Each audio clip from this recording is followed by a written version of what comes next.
Nggak bisa ya? Juga nggak bisa ya? Oh, oke. Udah, gimana? Gimana? Tapi yang terletaknya mana? Iya. Oke, itu pun. Terus? Ruangan ini ada. Mana tuh? Gimana? Gimana? Oh, gitu. Salah. Terus?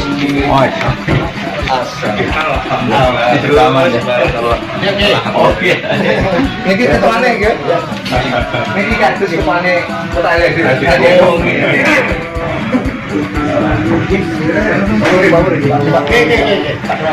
mana?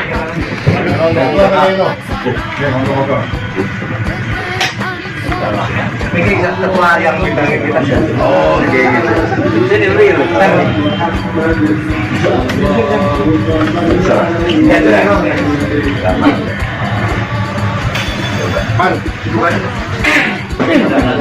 Jarak jauh. Jarak jauh. Ini kiai batu di malam merah. Kita bergerak saya banding yang penting ini sama akan juga. Beliau bukan dari rumah. Iya dari sendiri ya. Oh dari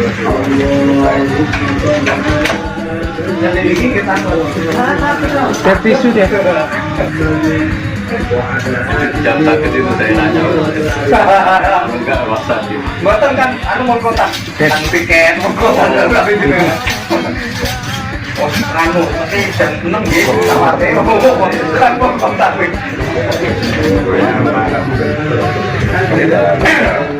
Oke, monggo. Bisa terin. Ayo sing boten ngerti.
Silakan kelihatan nggih. Yang sudah disetting mohon duduk yang bagian depan. Karena semua kita muhibbinya Gus Baha. Shallu ala Nabi Muhammad.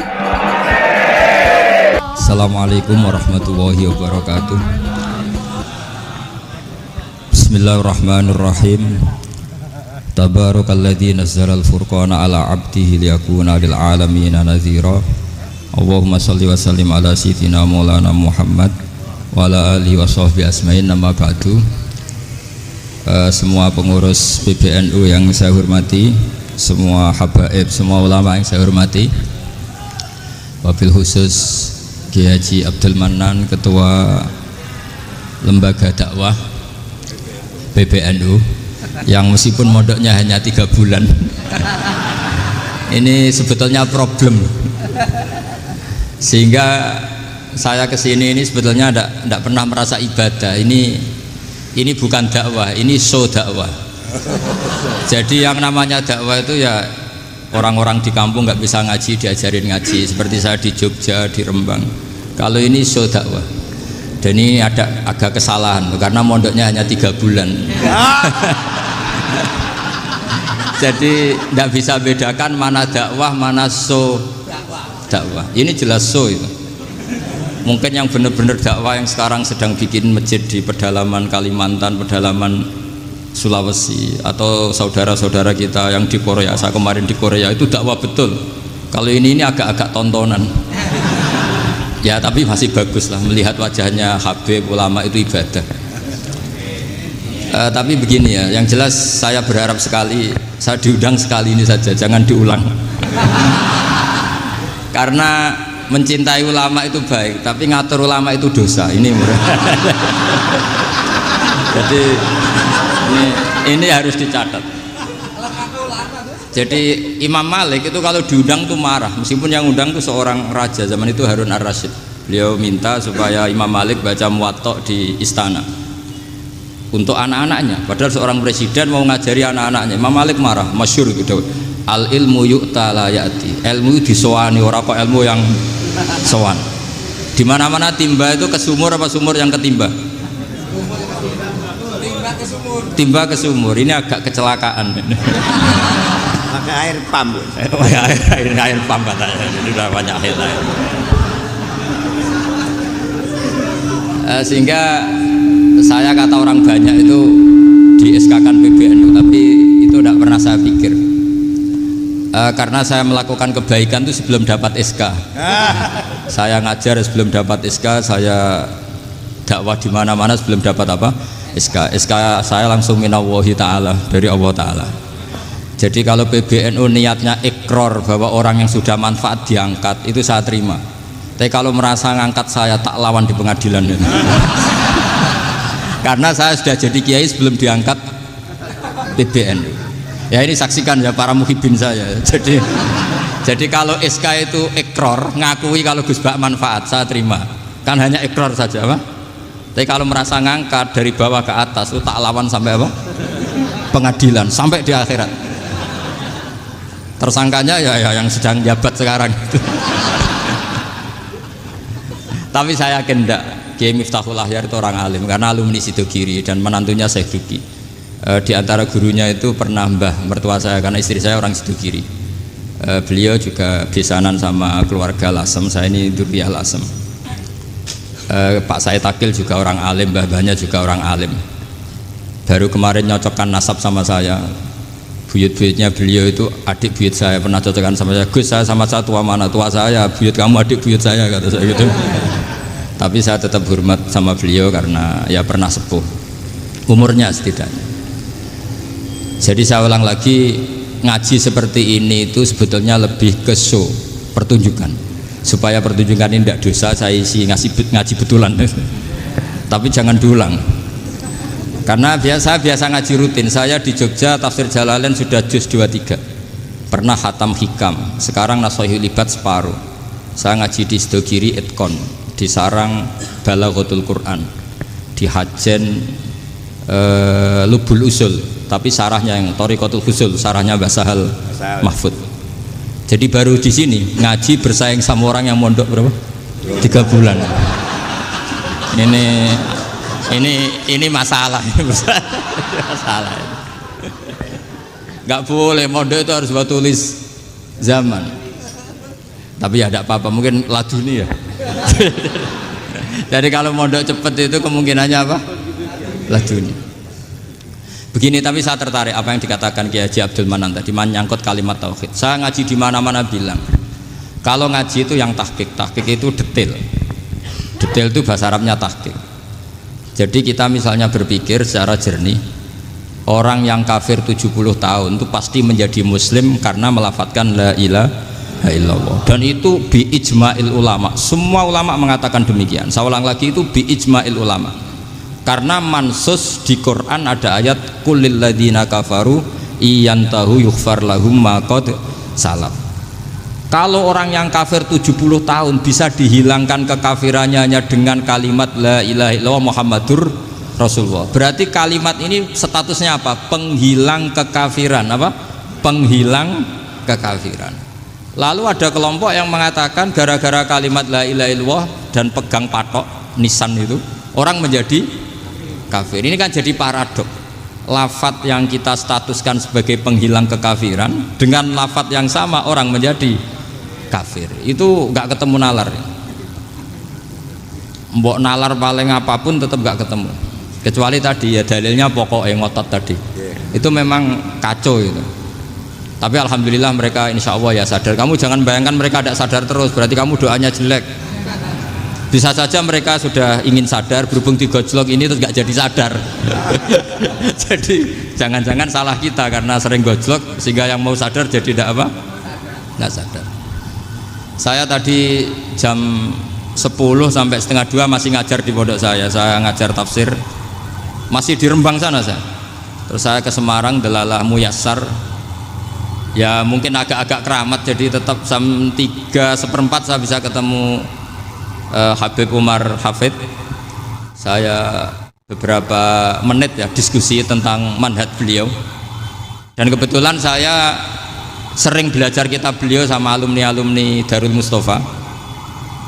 Meskipun saya tidak pernah ke sana, tapi saya tahu betul mazhab beliau karena al arwah junudun apa? Mujannada. Begini, saya sering dingetikani Mbah Mun, politik tidak jelas itu bagian dari kejelasan. Ini yang perlu dicatat. Jadi politik tidak jelas itu bagian dari apa? Kejelasan. Misalnya begini, siapa yang mengira Khalid bin Walid yang sangat musuhi Rasulullah, dia panglima orang kafir ketika ngalahkan Rasulullah di perang Uhud, akhirnya Khalid bin Walid masuk apa? Islam. Begitu juga Wahsy, qatilu ahabbin nasi ila Rasulillah, pembunuh Sayyid Hamzah, akhirnya juga masuk Islam. Begitu juga Abu Sufyan, dia pemimpin besar kafir Mekah ketika perang Badar, ketika perang Khandaq, akhirnya juga Islam dan menjadi mertua Rasulullah Shallallahu Alaihi Wasallam. Dari fakta ini kemudian banyak ulama alim yang ngambil sikap itu ya coro Jawa itu anggang-anggang. Anggang-anggang itu gak tegas, tapi gak tegas dari rumusan ilmu yang detail. Saya ulang lagi, gak tegas tapi dari rumusan ilmu yang apa? Detail. Bisa saja orang yang sekarang kafir suatu saat mukmin atau muslim. Bisa saja yang sekarang sedang fasik suatu saat soleh. Bisa saja yang mondok 3 bulan rois PBNU. Sementara yang mondok lama kadang Kiai RT. Tapi itu hanya hukum duniawi. Saya yakin yang Kiai RT ini PBNU di akhirat. Karena mondoknya lebih apa? Lama. Itu tak jamin. Saya juga berencana mimpin itu di akhirat saja, bukan di dunia. Makanya saya mohon SK itu berakhir muktamar mendatang. Karena saya sudah kiai sebelum diangkat. Makanya saya ulang-ulang, kalau pengangkatan itu niatnya ikrar, saya terima. Tapi kalau niatnya ngangkat, tak gugat di pengadilan. Ini tidak guyon, ini betulan itu. Ya, tapi ini hanya guyon saja. Nah, ini penting saya utarakan teori ngaji ya. Ini saya bacakan naskah asli Sayyid Umar Hafid supaya Anda dapat barokah beliau. Karena beliau selain alim allamah, muridnya Habib Salim, juga beliau pernah ngaji kutub Sayyid Abdul Qadir Segaf di Jeddah. Juga beliau sering istifadah di beberapa kiai. Ini saya baca teks Arabnya kemudian saya terjemah. Bagi yang tidak setuju pemaknanya bisa gugat, karena saya baca Arabnya. Yang nggak setuju pemaknanya bisa gugat, tapi tak jamin kalah karena saya paham betul teksnya maknanya seperti itu. Logikanya tadi ya, ketika Rasulullah ngambil sikap tegas kepada qatilu Hamzah yaitu Wahsy, dan ketika Rasulullah ngambil sikap tegas pada orang-orang yang mengalahkan beliau di perang Uhud, kaifa yuflihu qaumun fa'alu bi anbiya'ihim hakadha, bagaimana mereka jadi orang benar atau orang yang dapat apa? Kebahagiaan kalau mereka perlakuannya seperti Nabi seperti ini, yaitu Nabi sujjawat juhmasur wa kusirat ruba, yaitu Nabi itu wajahnya terluka, gigi serinya tanggal. Orang-orang seperti ini tuh nggak akan bejo kalau orang Jawa, nggak akan falah. Tapi apa yang terjadi? Allah menurunkan ayat laisa laka minal amri syai'un aw yatuba 'alaihim aw yu'adzibahum. Muhammad itu bukan wilayah kamu ngecap orang, menstigmasi orang itu tidak wilayah kamu. Saya bisa saja mengampuni mereka atau menyiksa saya itu atau menyiksa mereka itu wilayah saya, kata Allah. Saya bisa saja mengampuni mereka atau menyiksa mereka itu wilayah saya. Sehingga akhirnya apa? Rasulullah tidak ngambil sikap yang mungkin orang lain mengatakan itu tidak tegas, tapi itu kearifan. Betul, akhirnya Wahsy malah masuk Islam. Khalid bin Walid panglimanya juga masuk Islam. Dan beberapa orang kafir juga masuk Islam, termasuk mimpinihim, ketuanya yaitu Abu Sufyan. Ini penting saya utarakan. Makanya ini saya baca pembenaran dari konstruksi pikiran tadi.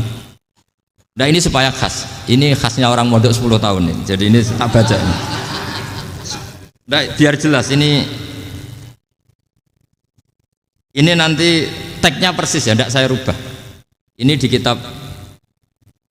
kitabnya Habib Umar Hafid, namanya itu Taujihun Nabi Limardoti Bari. Kalau diterjemah ya mengarahkan orang yang sadar. Nabi itu orang yang sadar ya, sampai ini termasuk orang yang sadar. Limardoti Robbi, menuju mendapat ridho Tuhan atau Allah Subhanahu wa Ta'ala. Saya baca tagnya ini di halaman 179. Ini tidak ada yang saya rubah, tidak saya kurangi. Bismillahirrahmanirrahim. Fala buddha an nuwattina qulubana ala annana khodamatu ahli hadal qaul wa yattali'u Allah min qulubina annana na'taqidu imkaniyata ayyasfa'a fi ahadina yaumal qiyamati man huwal ana kafirun yuslimu faya'lu sya'nu indal haqqi fayakunu sababan li kholasika fil qiyamah yumkinu dzalik. Jadi kita para dai, para kiai itu adalah khodamatu hadal kaun. Kita ini adalah pelayan alam raya ini yang selalu berharap alam ini akan lebih baik. Orang yang sekarang sedang kafir bisa saja nanti yang nyafaati kamu di akhirat, yaitu mereka masuk Islam lalu Islamnya lebih serius, akhirnya punya hak syafaat. Sementara kamu Islam mulai kecil tapi biasa-biasa saja seperti ini, mulai dulu ngaji terus sama Ki Abdul Manan, nggak pernah yang ngisi ngaji, itu artinya nggak ada perkembangan. Makanya saya nggak ingin ngaji lagi karena saya ingin perkembangan Anda nanti tukang mengisi, bukan yang diisi. Kalau saya nanti ngaji lagi di sini, artinya Anda kalau tetap mendengarkan itu tidak ada perkembangan. Pantas saja saya mulang Gus Bahak sampean sing ngaji. Sekali-kali ada perkembangan, saya ngaji sampean yang mulang, itu bagus ya. Meskipun itu perkembangan yang menyesatkan.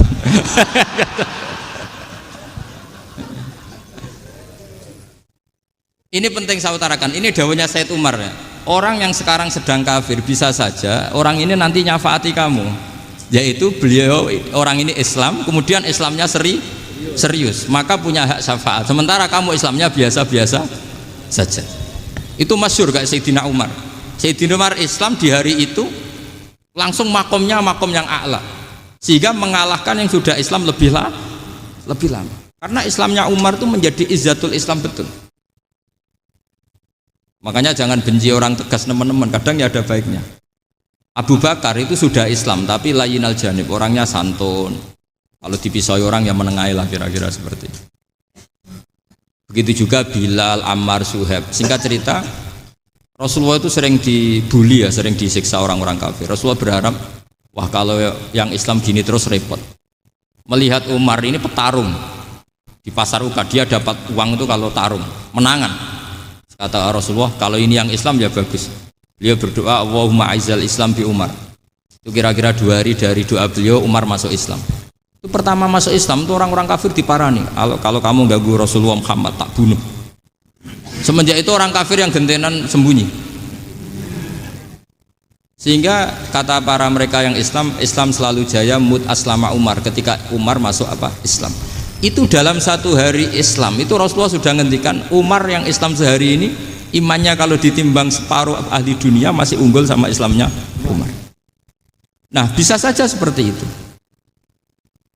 Jadi saya minta sama teman-teman yang mencintai ilmu, tidak tegas itu bagian dari ketegasan dalam ilmiah, karena kita ini tidak mengendalikan dunia, tidak mengendalikan hidayat, hanya Allah piyambak yang ngasih hidayat. Maka sikap kita laisalaka minal amri syai'un aw yatuba alaihim aw yu'adzibahum. Rasulullah yang ahabbul khalqi ilallah saja tidak boleh tegas karena semuanya potensi itu ada.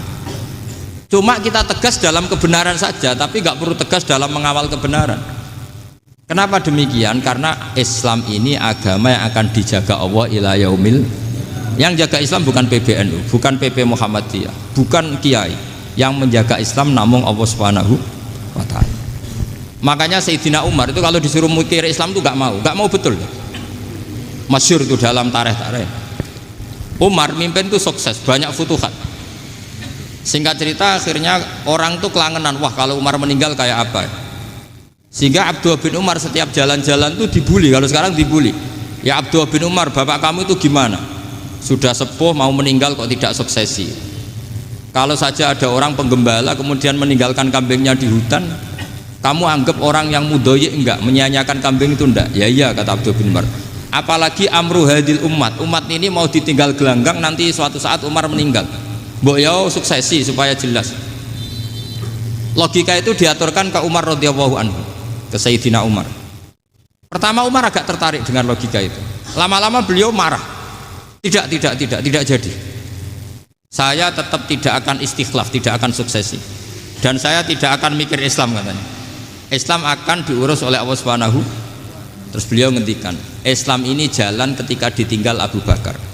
Bahkan ketika ditinggal ahabbul khalqi illallah akramul khalqi indallah, yaitu Rasulullah Muhammad sallallahu alaihi wasallam. Coba Islam dulu dipimpin Syekh Abdul Qadir ketua wali, dipimpin Wali Songo, dipimpin orang top-top. Sekarang dipimpin mondok 3 bulan jalan. Karena Islam yang ngatur Allah Subhanahu wa taala. Jadi ini penting. Loh coba ustadz tuh banyak yang nggak bisa ngaji loh. Tapi ya laku ya nggak masalah. Loh saya kemarin di Korea seminggu. Itu TKI jadi khotib, ada yang jadi mufti, ada yang jadi suriah. Itu ada yang di sana jadi suriah, pulang ke kampung angon kambing lagi. Loh itu teman saya kenal. Suriah Korea. Iya suriah Korea, tapi artinya gini. Bahkan masjid semua yang di Korea itu didirikan oleh TKI dan TKW. Mereka digerakkan Allah untuk mikir agama, karena agama ini milik Allah. TKI saja mikir. Makanya ini penting, yo dakwah tapi tauhidnya sing kenceng, jangan dakwah kenceng tauhidnya kendor. Itu bahaya betul. Saya ulang lagi ya, ini dawuh Habib Umar. Jadi kata beliau, fala budda an wattina kulubana. Kita harus yakin seyakin-yakinnya bahwa semua kemungkinan itu mungkin. Makanya masyhur dalam tarikh ketika kafir Quraisy mau disiksa oleh para malaikat karena mereka sering menyakiti Nabi, kata Nabi gimana? Jangan. Saya berharap kalau bapaknya tidak mukmin, suatu saat anaknya mukmin. Masyhur dalam tarikh. Musuh Nabi besar siapa? Walid bin Mughirah. Punya anak Khalid bin Walid. Abu Lahab punya anak Darrah, itu mukminah yang baik. Abu Jahal punya anak Ikrimah, itu mukmin yang baik. Di Indonesia lebih hebat lagi. Bapaknya ra iso maca Quran, anaknya hafid. Bapaknya utun ratamat SD, anaknya jadi dekan. Di Indonesia banyak orang nggak siapa-siapa, anaknya jadi presiden, anaknya jadi menteri. Artinya jangan karena bapaknya kafir kamu nganggep anak turunnya pasti selalu kafir. Teori itu sudah salah zaman Rasulullah. Yaitu Walid akhirnya punya anak Khalid, Abu Lahab punya anak Darrah. Terus siapa? Abu Jahal punya anak siapa? Ini penting saya utarakan karena dakwah kalau terlalu semangat nanti kalau menghilangkan tauhid bahaya. Tetap innal huda. Uni Soviet kayak apa? Mengkooptasi negara-negara sekelilingnya sampai jadi Zuni. Tapi apa yang terjadi? Uni Soviet yang runtuh, persemakmurannya semua rata-rata jadi negara apa? Islam, kayak Uzbek, kayak Ceknya, kayak apa-apa. Karena agama ini diurus Allah. Sehingga kalau tapi kamu ngitmai agama nggak apa-apa. Makanya istilahnya Habib Umar khodamah itu pelayan, nggak apa-apa. Kita ngitmai agama itu nggak apa-apa. Dengan ngitmai terus mikir nggak apa-apa. Tapi jangan mikir yang merasa kalau kita mati wah nanti agama ini kukut karena saya mati. Kamu itu siapa? Agama Islam ini tidak pernah dipasrahkan kamu. Diurus oleh Allah Subhanahu wa taala sendiri. Sehingga ketika Wali Songo meninggal, agama ini tambah kuat sampai sekarang. Kecil saya itu kalau pengajian susahnya bukan main, harus izin sana sini. Sekarang setiap pengajian polseknya datang, polresnya datang, nggak ada intel, nggak ada apa. Padahal kiai dulu sama kiai sekarang itu kira-kira alim mana? Alim kiai dulu. Mbah Hasyim Asy'ari itu ngarang kitab sampai dibaca di Yaman. Saya sering baca juga kitab beliau, Risalatu Ahli Sunnah wal Jamaah. Kiai sekarang mau terjemah aja kadang salah memahami. Tapi ya Islam tetap jalan karena Islam ini dikawal, dijaga oleh Allah Subhanahu wa Ta'ala. Maka kalau dalam cerita tarikh sirahnya Ibnu Ishaq itu, tauhid itu penting. Beliau cerita begini, Sayyid Abdullah itu namanya Abdullah bin Abdul Muthalib. Kita tahu kenangannya Rasulullah terbanyak itu bukan dengan Sayyid Abdullah tapi dengan Sayyid Abdul Muthalib, dengan mbahnya. Karena Nabi itu mulai kecil dirawat oleh siapa? Mbahnya. Yaitu yang disebut Nabi ketika 2 bulan kan abahnya sudah meninggal. Ya saya baca ya, pakai bahasa Arab biar jadi bid'ah. Nanti kalau bahasa Indonesia ada bid'ah. Tidak betul. Diba atau berjanji sebenarnya itu kitab sejarah, berhubung dibaca bahasa Arab terus kayak mantra. Terus yang belakang mau nyenggai soleh aleh, sehingga kubu sebelah bilang tuh khurafat dan bid'ah.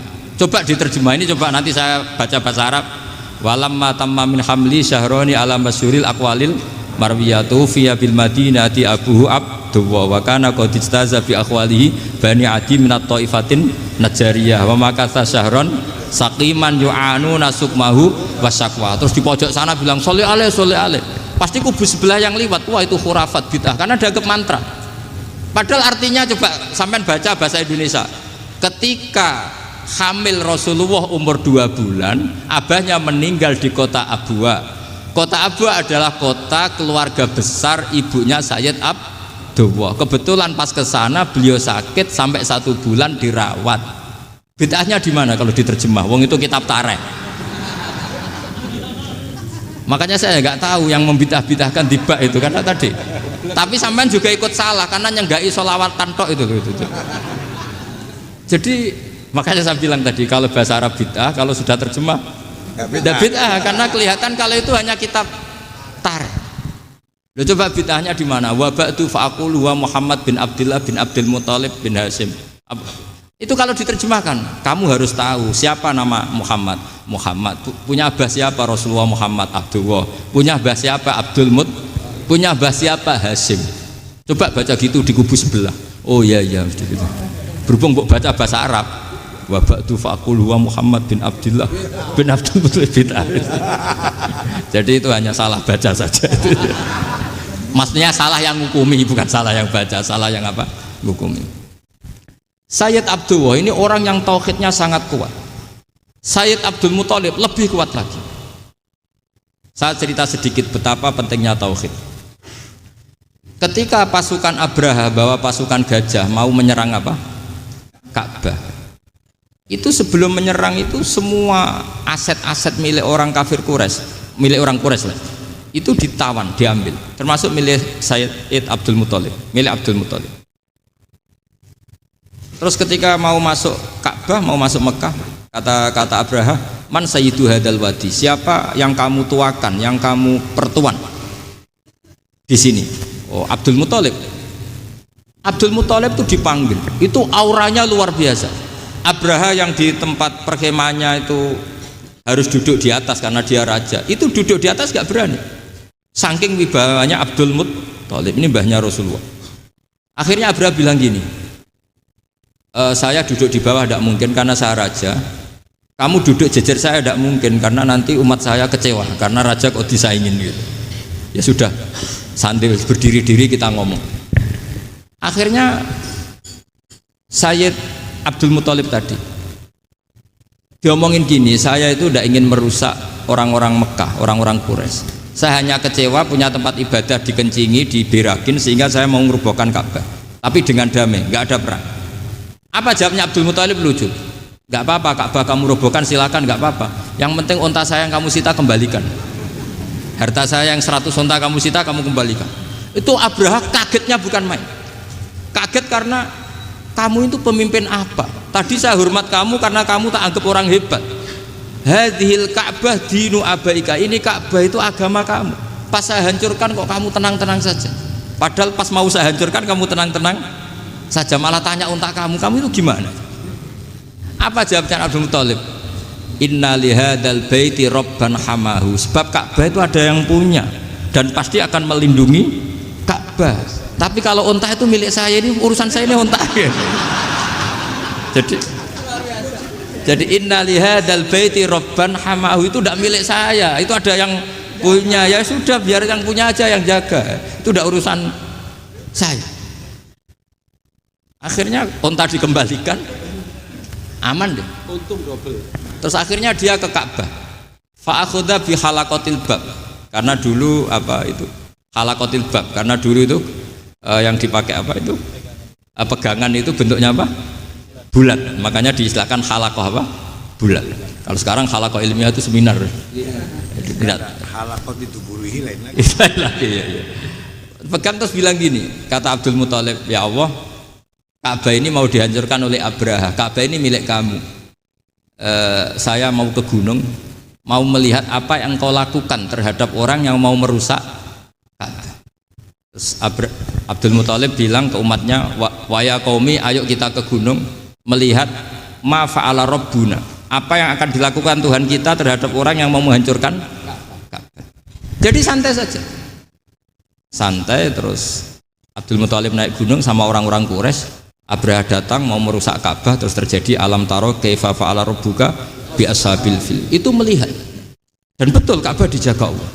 Islam juga gitu. Ketika Islam dikooptasi Uni Soviet, semua ulama, semua wali perasaannya hanya nunggu kehancuran Uni Soviet, karena pasti agama ini dijaga Allah. Saya setiap sholat, setiap munajat, ketika baca Rabbana lakal hamdu bil samawati wa mil'ul ardi. Dulu saya iskal itu janggal. Ya Allah, engkau zat yang layak dipuji, yang pujian itu memenuhi langit dan bumi. Pikiran saya kalau bumi ateis itu mujinya kayak apa. Tapi Masya Allah, ketika saya datang di Korea, bumi ateis, ternyata di sana banyak masjid, banyak tasbih, bahkan ada sakduna di sana. Karena Allah sudah ngendikan lakal hamdu mil'us samawati wa mil'ul ardi. Dan sekarang nyata, semua bumi ateis, bumi apa saja, ada tasbihnya, ada tahmidnya. Makanya sadaqallahul adzim ketika ngendikan sanurihim ayatina fil afaq walladzi arsala rasulahu bil huda dinil haqqi liyuzhirahu 'alad dini kulli. Makanya saya mohon sekali bahwa agama ini harus kamu khidmah, tapi enggak boleh kamu pikir. Atau dibaliklah, khidmah maka memikir. Tapi tidak usah GR bahwa agama ini diserahkan sampean. Saya juga gak ridho. Agama kok diurus orang-orang kayak gini, kayak apa nasibnya? Jadi ini penting, karena rata-rata kiai alim itu tidak jelas. Terus oleh orang-orang yang nggak pernah ngaji itu, wah ini nggak jelas, nggak tegas. Islam itu harus tegas. Maksudnya tegas itu kayak apa? Tegas itu di wilayah kita. Kalau istri kamu mau diperkosa orang itu boleh tegas, itu wilayah kamu. Tapi kalau hidayat itu wilayahnya Allah Subhanahu wa Ta'ala, kita tidak pernah tahu. Bahkan yang sudah Islam saja, nyuwun sewu, itu nggak ada jaminan mati husnul. Kita tahu dalam sejarah Sa'labah itu dapat gelar hamamatul masjid, merpatinya masjid. Tapi kita tahu akhirnya Sa'labah itu apa? Su'ul khotimah. Sampai dalam Islam selalu diajarkan ya muqallibal qulub tsabbit qalbi ala din. Jadi kalau kita sendiri saja masih ingin selalu husnul khotimah, agak ada ruang untuk mudah menvonis orang lain. Makanya saya salut sekali ketika Habib Umar menulis kita semua ini mengkhidmai hadal kaun, dan selalu berharap bisa saja suatu saat orang yang sedang kafir bisa saja suatu saat muslim. Nah soal kalau yang sama yang harbi menyerang kita ya tarung. Kalau artinya kalau yang merangi kita ya kita wajib perang, kalau enggak ya habis kita. Seperti kita lakukan ketika diserang Belanda. Tapi ketika mereka musta'man, dhimmi, mu'ahad, orang-orang kafir yang mau berdamai dengan kita ya kita damai. Sebagaimana yang dilakukan Rasulullah SAW ketika berdamai dengan kafir Quraisy yang dipimpin Suhail bin Amr, masyhur itu dalam tarikh. Singkat cerita kan Sayyidina Ali ini pernah konflik sama orang Khawarij. Kata Sayyidina Ali, ya sudah lah, namanya kita musuhan, kita tidak usah ketemu, pakai mediator, kata Sayyidina Ali. Kata orang Khawarij, ini apa-apaan kok butuh mediator, nggak ada Qur'annya, ada hadisnya. Kira-kira kalau Pak Sayyidina Ali orang Jawa, nggak ada apa tidak tahu. Walhasil Sayyidina Ali akhirnya baca ayat Wa in khiftum shiqaqa bainihima fab'atsu hakaman min ahli wa hakaman min ahliya. Jika suami istri tengah konflik, maka yang keluarga suami kirim mediator, yang keluarga perempuan juga kirim. Terus kata Sayyidina Ali, wa amru ummati Muhammad a'dhamu min amri rajulin wa imra'atin. Kalau suami istri saja ketika konflik butuh mediator, apalagi ini kelompok besar pasti lebih butuh mediator. Akhirnya lalu mediatornya siapa? Kata Sayyidina Ali, ya siapa saja yang penting baik. Ditunjuk seseorang, diprotes sama orang Khawarij, ini orang nggak kredibel.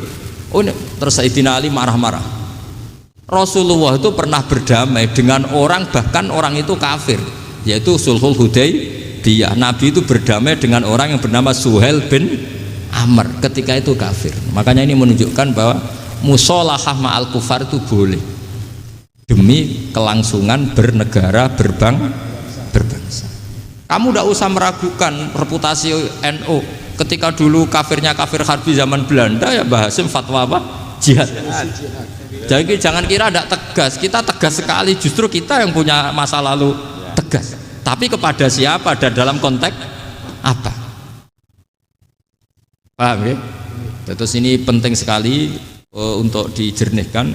Ini saya baca berikutnya nanti, tidak supaya tahqiq. Saya syukur sekali, saya tadi sekaligus minta ijazah sama Habib Umar, dan memang saya ngaji ini lama sama teman-teman alumni Yaman, cuma belum pernah ketemu mu'alifnya.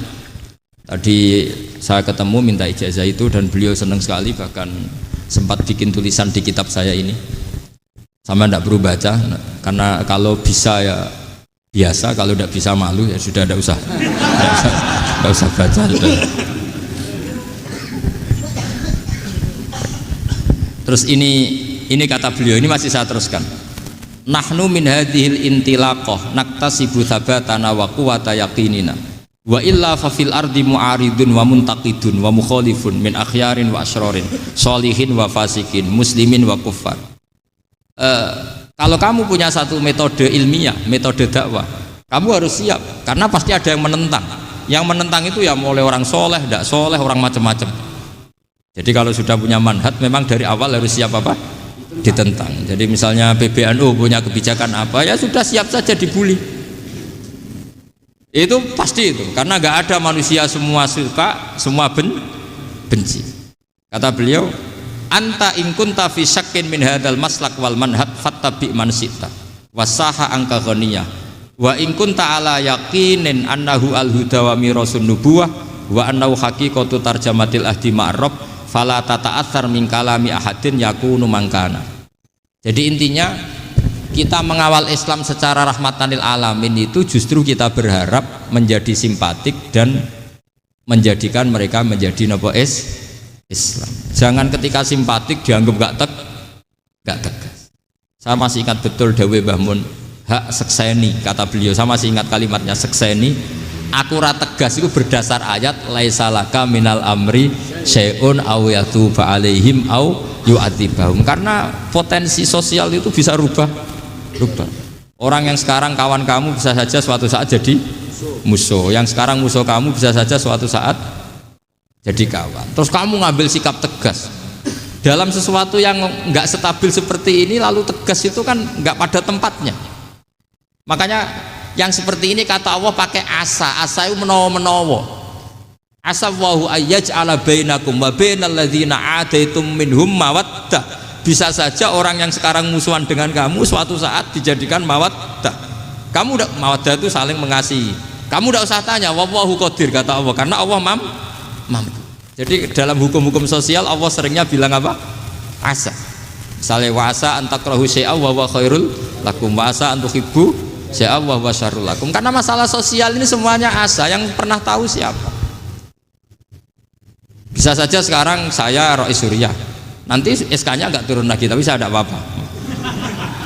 Bisa saja nanti santri 10 tahun dipimpin 3 bulan, nggak apa-apa. Bolak-balik nggak apa-apa, saya tidak akan kecewa. Karena masya Allahu kana wa malam yasa lam yakun. Assalamualaikum warahmatullahi wabarakatuh.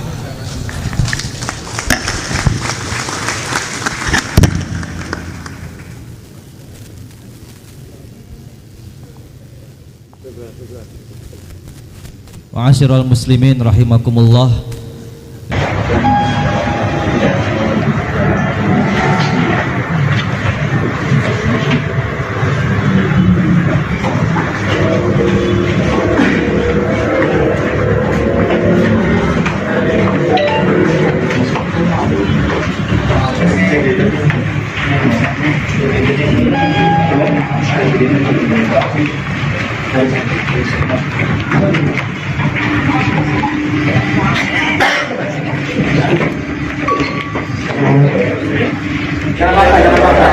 Kalau sudah dapat alamat langsung mundur ya.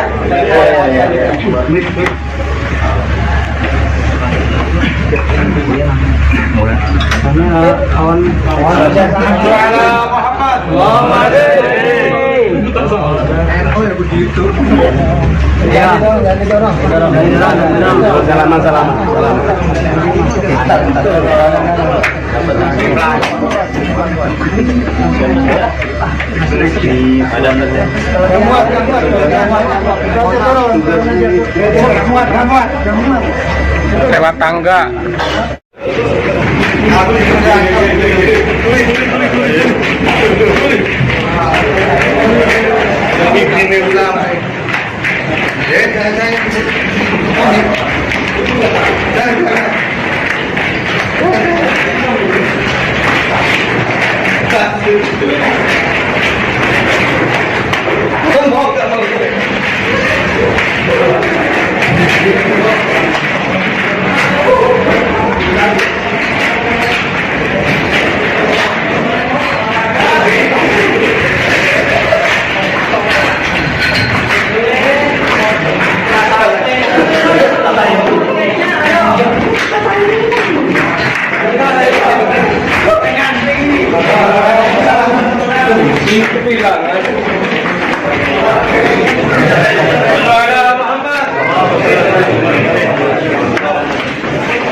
Yang mau salaman sabar. Sabar kalau salaman. Tapi sabar. Sabar. Jalan dulu. Jalan dulu.